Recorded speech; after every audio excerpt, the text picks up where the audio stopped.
So for those of you who don't know, I gave this sermon already earlier this morning. If you were live streaming, you heard it, in which case I would encourage you maybe to go to sleep for a little bit. But if you didn't hear it, we're hoping this one will come out better than the first one.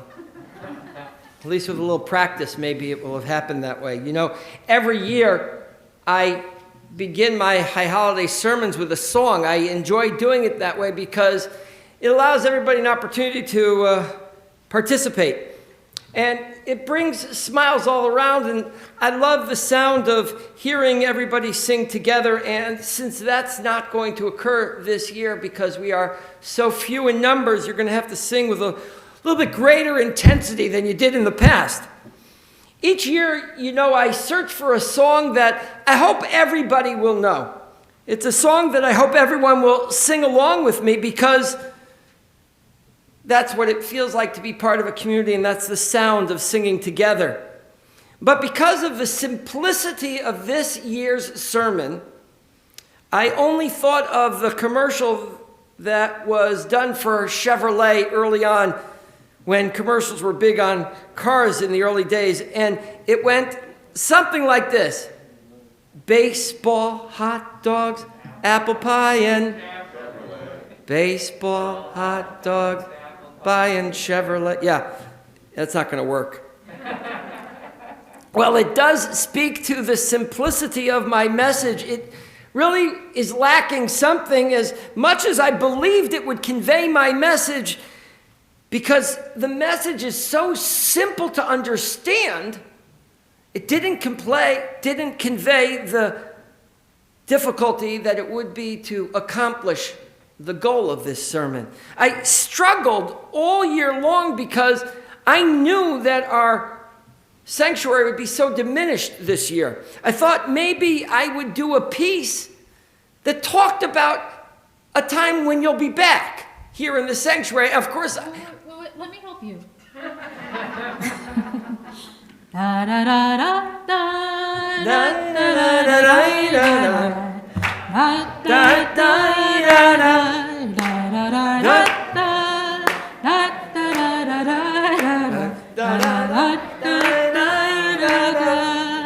You'll be back, soon you'll see. You'll remember you belong to me. You'll be back, time will tell. You'll remember that I served you well. Oceans rise, empires fall. We have seen each other through it all. And when push comes to shove, I will send a fully armed battalion to remind you of my love.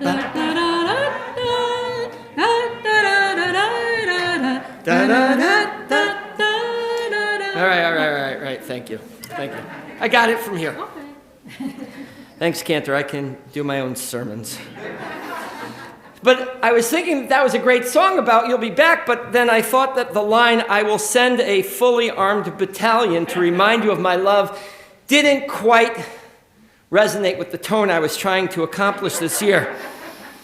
Plus, I'm pretty sure not everyone is as hip as I am or have their finger on the pulse of American pop culture the way I do. So I thought maybe people might not recognize that song. So then I thought about a Coca-Cola commercial that was an old Coca-Cola commercial. And then I realized that commercial was actually a song that was purchased. And so the song went something like this. Oh, I got this one. Again? I'd like to build the world a home and furnish it with love. Grow apple trees and honeybees and snow white turtle doves. I'd like to teach the world to sing in perfect harmony. I'd like to hold it in my arms and keep it company. That's the song I hear.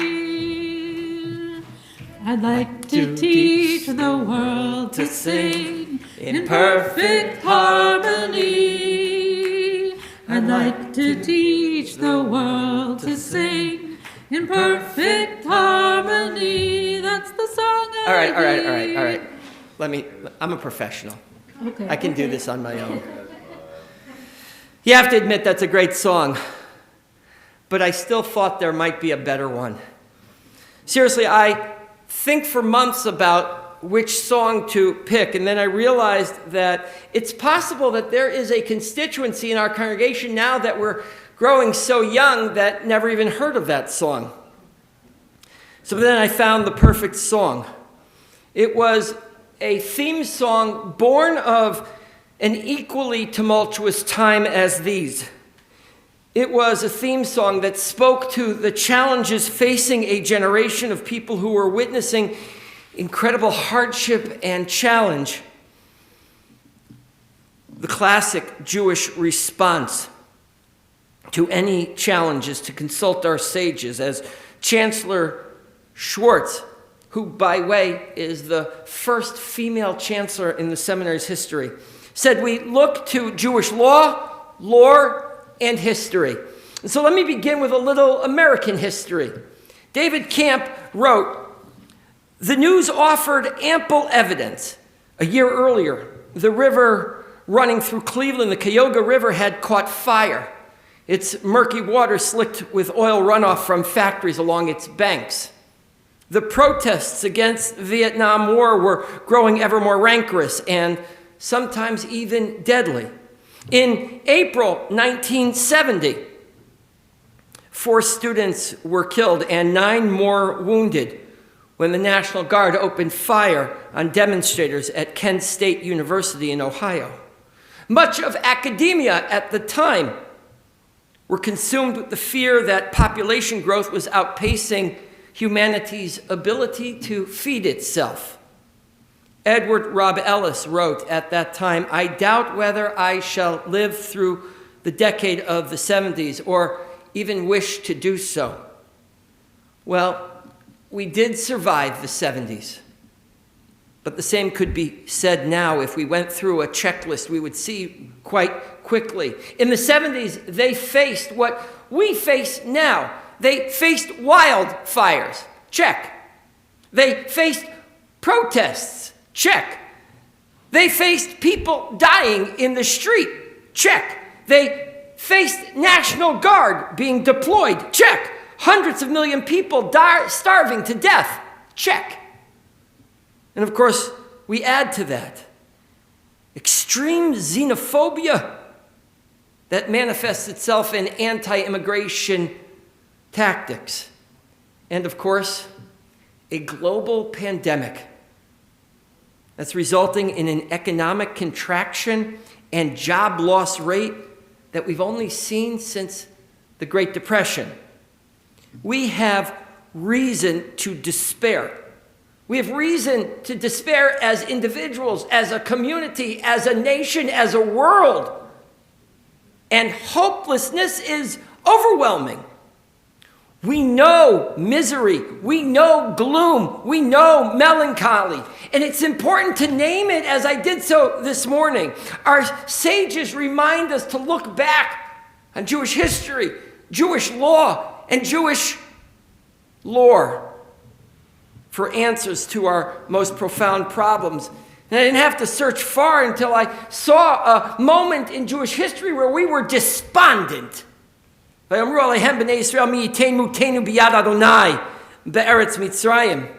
Jewish people said to Moses as they were wandering through the desert, "We could have died in Egypt. You didn't need to take us out to the desert to die." Can you imagine the thought that Egypt was better than what they were experiencing then in the desert? The flesh pots there, they ate bread, but now they're starving. And the Jewish people cried out, as the psalmist gives us language for, "Mi mamakim kiraticha Adonai." Out of the depths I call to you, God. The psalmist continues, "I am a helpless person abandoned among the dead. You have laid me in the lowest pits, in the dark, in the depths." Our history is replete with examples of desperation. I don't need to name any more. But over the last few months, I had this wonderful gift. That was the opportunity to reach out to every member of our congregation, every member of our community, and I heard the individual struggles that resulted in extraordinary pessimism. And I began to understand in very small measure what Moses must have felt like when he made the comment, Lo uchal ani levadi laset et kol hamazeh ki chaved mimeni. I know what it feels like to feel so burdened. I can't carry this people myself, says Moses, pleading of God. This is just too heavy a task for me. There have been moments, and I'm sure there will be many more, when we want to give up. The Talmud calls that yeush, a complete sense of abandonment. You know the feeling. I don't need to give you any examples because we've all felt the sense of giving up hope. And the rabbis abound in their explanations and in their pleas for the Jewish people and for the world to never give up in the face of darkness. The Talmud, time after time, begs us to dig deep. The Talmud says, even if there is a sharp sword being held against your neck, don't give up, but continue to pray for mercy. Talmud in another location says, sometimes God appears to be angry at us, and that the philosophical answer to the disease that we are faced by now is that God is angry with humanity. But we know God will ultimately not stay mad at us forever. V'im osreni ein isuro isur olam. And though we may feel trapped right now, that incarceration won't last forever. But that's great philosophy. It's great sociology. But it doesn't offer us a hard, concrete suggestion, solution to the pain and anguish we feel at this time. But it's the Torah Tamima, Rabbi Baruch Halevi Epstein, who offers us a perfect solution to this extraordinary problem. Rabbi Baruch Halevi Epstein was a Lithuanian rabbi who happened to have taken ill and was in hospital when the Nazis occupied Pinsk. And they burned down the hospital in which he was a patient, and he died there. But before that occurred, he offered us some prophetic words. La'achar kol ha'yisurin ha'ele od tikva b'safek. He said, even in the face of extraordinary suffering, if we dig deep, even in our doubt, we can find hope. Ulai yesh tikva. Maybe we can find hope after all the suffering. Maybe we can find that spark of hope. As it says, maybe we can find hope. Maybe, just maybe. And then Baruch Halevi Epstein continues, V'hitbonen kol kavod amim acherim. When we look at others in the world who are suffering, when we see that it's not just us, that there are others beside us in the same peril, kvodo v'cherpato asher bekocham lashpil et ruach ha'am ad levilpti harufa. Then we must, at that moment, when we recognize that others are suffering as well, we have to turn all of our energies, all of our power, all of our strength to dispel the darkness. And that befalls those whom we love and who surround us. Says Baruch Halevi Epstein, that's the definitive answer. When you feel pain and suffering, look to see how you can help someone else.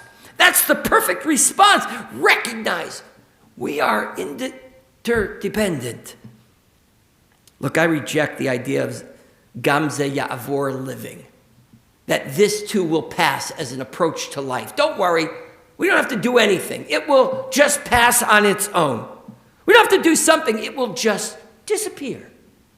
I reject that. We must engage in our world, as Baruch Halevi Epstein tells us, "V'chir pato asher b'kocham lashpil at ruach kol ha'am ad levilti harufuah," that we have to dig deep and turn our energies and our power and our strength to dispel the darkness when we feel the despair until we find the cure. Levilti harufuah, until the cure is found. The wells of courage we have banked for 1,000 years must be made manifest in our courage to confront sickness, poverty, isolation, despair. Rabbi Jonathan Sachs wrote that Judaism is not a recipe for blandness or bliss.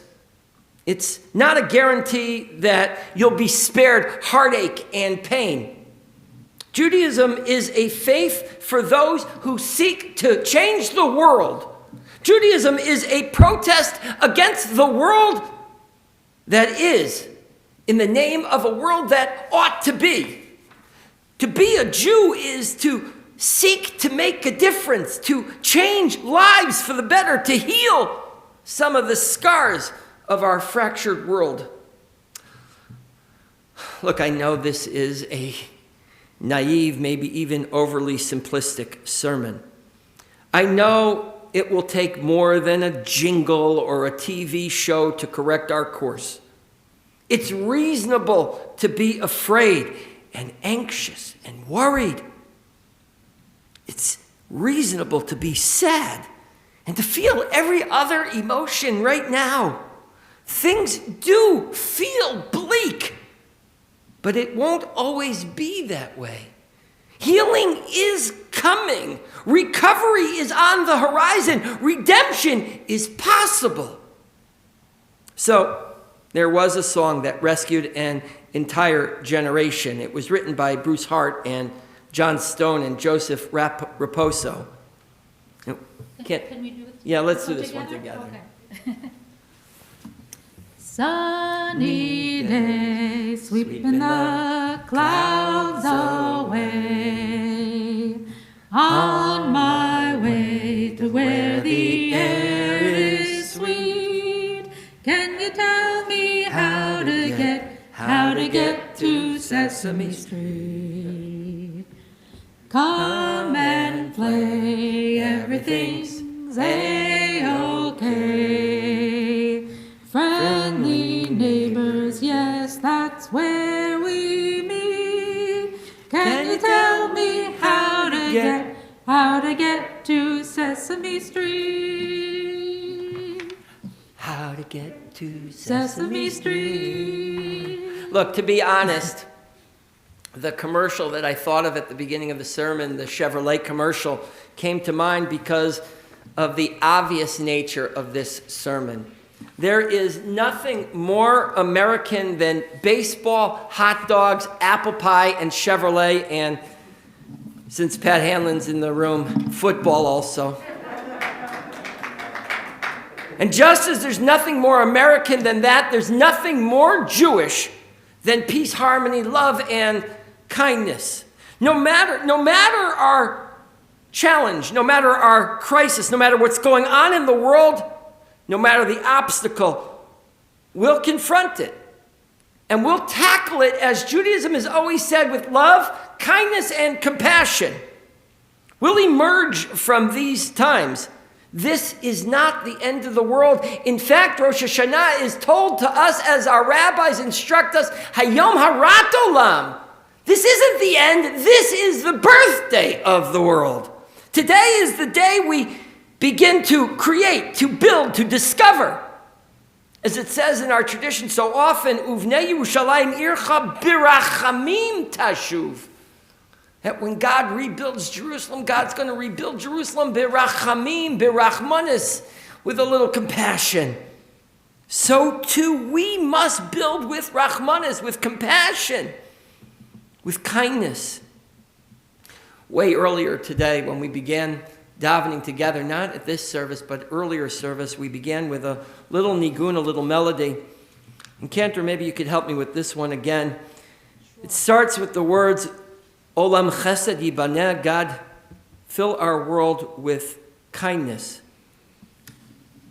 Olam Chesed Yibaneh, Yadadai, Dai, Dai, Dai, Dai. Olam Chesed Yibaneh, Yadadai, Dai, Dai, Dai, Dai. Olam Chesed Yibaneh, Yadadai, Dai, Dai, Dai, Dai. I will build this world in love. Yadadai, dai, dai, dai, dai. And you must build this world in love. Yadadai, dai, dai, dai, dai. And if we build this world in love, yadadai, dai, dai, dai, dai. Then God will build this world in love. Da da da da da da da. Thank you, Chazan. I want to wish everybody a Shana Tova, a happy and healthy New Year. We're now going to continue with Musaf in an extremely truncated fashion. It's going to be a hybrid of sorts. The first prayer will be the Hineni, which our cantor will offer. It's an opportunity for the cantor to say, God, open my mouth that I might serve our people and inspire them to even greater heights. Hineni can be found in your Machzorim on page 140.